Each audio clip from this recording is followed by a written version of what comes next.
I started really taking singing seriously when I was like 11, 12, and Okay. yeah, What do you mean definitely. seriously? So I had just stopped because my father put me in piano lessons, and I hated it. Oh, I, yeah, I did not enjoy it. that was a great Even idea. it was, it was definitely a very good idea. Now, as an adult, if I had the wisdom I had now, and if I could go back, I'd probably make myself continue and push through. But I was very gifted, even though I didn't enjoy it, because I very quickly was able to play just using my ears and with two hands Hmm. within a short time. And my teacher was really impressed and was pushing my father really like make sure she keeps doing this because she really has a thing for it. But I just didn't enjoy it. And then Oh, my father was like, "Okay, so what do you want to do?" And I was like, "I want to sing." And he was like, "I don't know how to help you with that because Bremen, or let's say Bremen Nord, which is the northern side of the city, there's not hmm. much going on culturally. The radio is playing pop, dance. This is like the 90s, Hmm. so there's not a lot of variation. And then R&B came and took over the charts, and that was sort of for me In Germany, seeing, yeah, because German R&B. Germany, no, no, no, no, no, American, because that's the thing. Germany doesn't have a strong, maybe now it does, but back in the day, I'm talking the 90s.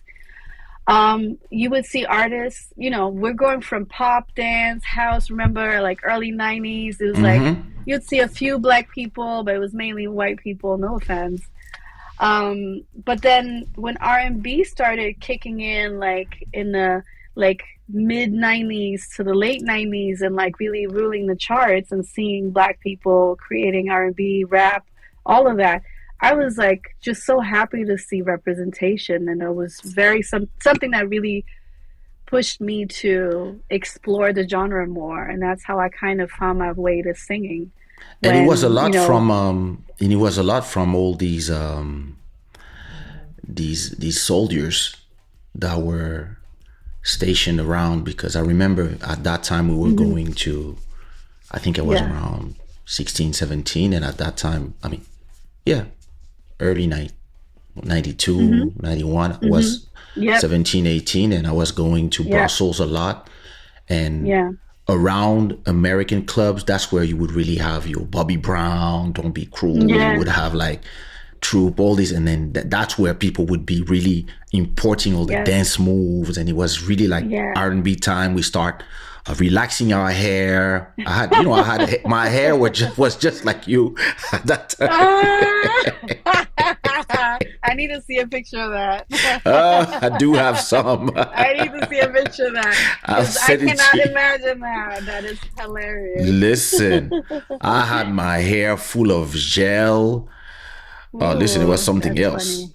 It was something else. So yeah, the American Yeah. culture at that point really changed, because Hmm. it's true that it, interestingly, because I was looking at the documentary of a France, the guy who made Bonnie M, Milli Vanilli, etc. Hmm. Yeah. Yeah. Yep. Germany was Yep. really like disco, Yeah. Heavy. disco, heavy Heavy. disco, and Yeah. then early house music, I guess, Yes. was more like electro, and then you also had left the Kraftwerks, etc. So it was very Yeah. electronic, Yeah. industrial house, Influences. etc. Like, Yeah. Yeah. and then Yeah. R&B came, and then after that you had like German hip hop is the third biggest market in the world, after the French one, and of course the US Hmm. one, and then I think Hmm. after German hip hop it's Japanese hip hop. So it's very interesting Hmm. how Germany, because after the reunification, Hmm. you had Yeah. one part that was extremely poor, and the other Hmm. part that was actually the rich part, and then it all blended, and then the American culture, because of course they were Yeah. really being controlled to at that point after the war. So it's very interesting to see how Yeah. this actually shaped our culture, and actually a lot of the diaspora shaped the culture back, I guess, we like a ping pong, like the Hmm. same way a Yes. Nelson Freitas did shape Cap Verdean culture musically. Come. I realized that it's not just him. Like the Yeah. whole Cap Verdean Holland is actually responsible for everything from Hmm. the 90s up to the Hmm. 2000s. So it's Yeah. very interesting to see how people traveling are really, Yeah. shaping culture. What up, Sterling Sound? Mayele, what up? Manuela, what up? I Lado. think that yeah, I think that what you said something there, this whole ping pong. I feel like that's a dialogue that's been going on for a long time. If you think about how, Black American culture has affected the African diaspora in Europe, and Yeah. how we absorbed that and then sort of recreated our own version of that using our influences from, our culture as well and blending that in. That's definitely how I entered into the Zouk market, because I was a someone that was heavily inspired by soul and neo soul, R&B, all those genres, but I Mm-hmm. also was very conscious of my own culture, but I knew I wanted to put my flavor in, and that was sort of where the R&B came in. And now fast forward, if you think about how Afrobeats also now is then Yeah. coming back to the US, I feel like that's the dialogue we're talking about that is sort of Indeed. like since the 90s till now, this dialogue has been ongoing. And don't forget about the Caribbean, dance hall, reggaeton, how it affected how we kind of like took that and like Yeah. absorbed that and like use that to create new stuff. So I think that that's something that's been going on for a long time. So it's definitely something that I truly enjoy, like watching and assessing. But also to be part of that is definitely also very exciting. Before going back to your to the beginning of your career, because I, Yeah. I I just think it and say it. Uh,